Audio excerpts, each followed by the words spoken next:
Welcome back to The Explainer. Let's just dive right in today because we're exploring a deeply unsettling theme, the sudden shattering of safety in our most trusted environments, our own backyards. We spend so much time, fortifying the front of our homes, but what happens when the threat bypasses the street view entirely? We're going to look at three meticulously documented real-life events where the absolute baseline of normal everyday life just completely devolved into an absolute nightmare. Picture this. You hear a voice you simply do not recognize through your front door in the dead of night saying, "Hey, can you open up? It's important." Unsettling, right? Well, we're going to break down three visceral first-person accounts where strangers literally breached the invisible boundaries of private property. Through these stories, we'll see exactly how the illusion of security gets dismantled piece by piece. So the big question we really need to ask is this: how well do you really know what's lurking just past your patio lights? I want you to kind of keep your own home security, your blind spots, and your nightly routines in the back of your mind as we jump into our first account. We're heading back to July of 2011 to a perfectly typical, sprawling suburban neighborhood in Westchester, New York. Section 1. The Illusion of Safety, a Daytime Home Invasion. Now, we usually associate home invasions with the dead of night, right? But this one? It happened on a bright, sunny afternoon. A 13-year-old boy is home alone celebrating his birthday, hanging out with his two friends Zook and Kyle. They're out in this massive Westchester backyard, doing WWE moves on the grass, just an idyllic summer day. But right in the middle of this innocent play, the boy looks up, and despite the heavy glare of the sun on the glass, he spots a clear, distinct figure standing motionless in his parents' upstairs bedroom window, just watching them. The kid acts bravely, but more importantly, he acts logically. First, he casually tells his friends he needs a timeout and heads inside, calling out his parents' and sisters' names. Dead silence. But then, he hears the distinct creak of floorboards upstairs.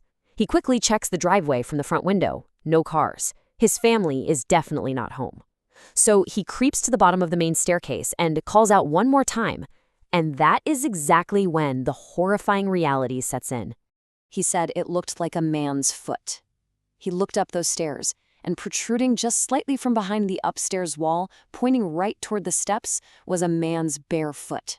Someone was hiding right around the corner, just waiting.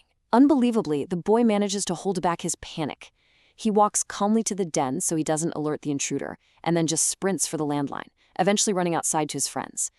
Once he's out there, his friend Zook points up to another window, the boy's own bedroom, and they see the figure again. They immediately dialed 911. Thankfully, the police response in Westchester was incredibly fast. Officers arrived, breached the home, and just minutes later dragged a man out in handcuffs.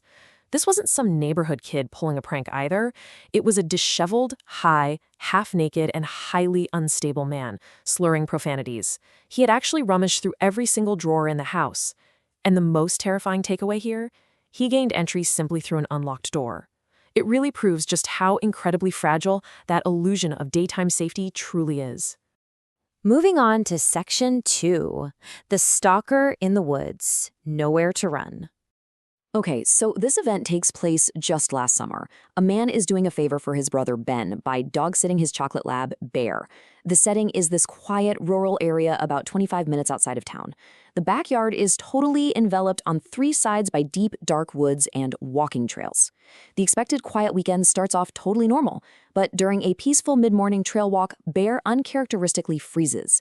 His ears pin straight up, and he stares intently into the completely empty trees for nearly a minute, repeatedly looking behind them as they walk away. It's a subtle warning sign, but one that sharply contrasts with the sinister reality of what was actually hunting them as night fell. Which brings us to a highly unsettling scenario.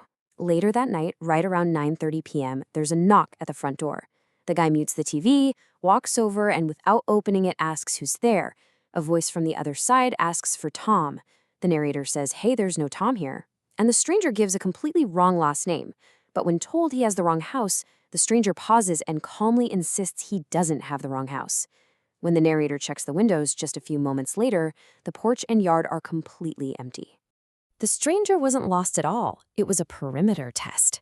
Fast forward to 11 p.m. The dog, Bear, needs to go out. The narrator lets him out onto the back deck, which is illuminated by just a few mounted lights. Beyond the 50 yards of grass, that tree line is pitch black. Bear immediately freezes again, just like on the morning trail. But this time, he emits this low, aggressive growl. The narrator squints into the darkness and catches a fast-moving glimpse of a human figure sprinting across the edge of the dark tree line. Bear snaps his leash and charges blindly into the woods. The narrator sprints in after the dog, literally with no flashlight. Once he's deep under that pitch-black canopy, he stops, and then he hears heavy footsteps. But they aren't the dog's, they're human footsteps, and they are circling him in the dark, staying just out of sight. The narrator panics, blindly runs back to the deck, and eventually, thank goodness, the dog returns, though he's still staring intensely back into the woods. But you know what the most chilling detail of this whole thing is?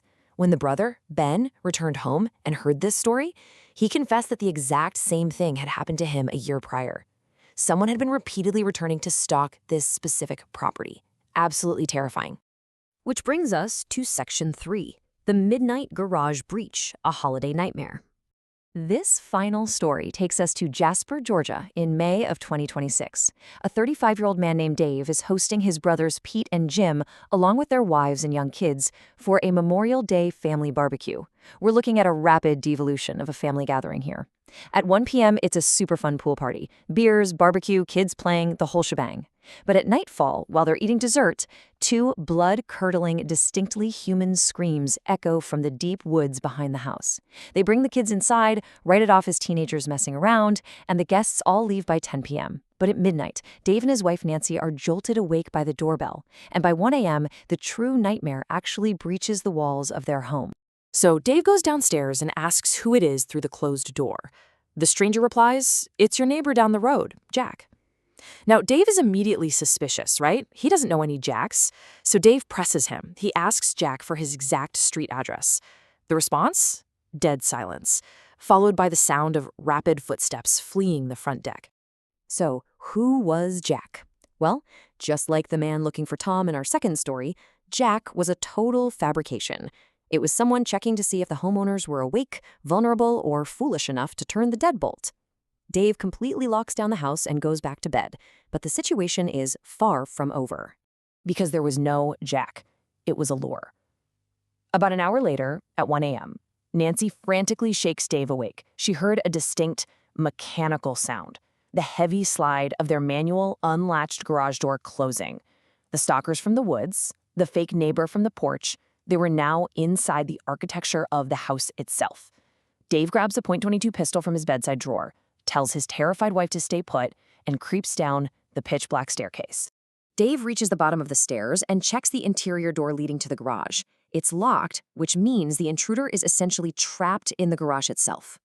Dave gathers his courage, yanks the door open, and levels his pistol into the dock room. He doesn't flip the main light switch. Instead, the room is dimly illuminated by a single, small red LED light from a tool charger sitting on a workbench. And in that faint red glow, he sees it, a black mass in the corner of the garage swaying back and forth in a bizarre, unnatural rhythm. Dave shouts that he's armed. Instantly, the swaying mass bolts toward the front of the garage, heaves the manual door up just enough to slide underneath, and vanishes into the Georgia night. Section 4. Are you truly safe? We've looked at a daytime invasion through a sunny window, a predator circling in the pitch-black woods, and a coordinated breach through an unlatched garage door. Bringing these three events together highlights something really disturbing. Our homes are fortresses of comfort, but structurally, they're incredibly vulnerable. I want you to look around your own property tonight. Would an unlocked afternoon door, a dark, unlit tree line, or a faulty manual garage door be enough to let them in? These real-life accounts remind us that the mundane baseline of our lives can be shattered in an absolute instant. It really makes you wonder, when you turn off the patio lights tonight, is your safe haven truly impenetrable? Thanks for joining me on this explainer, and hey, stay safe out there.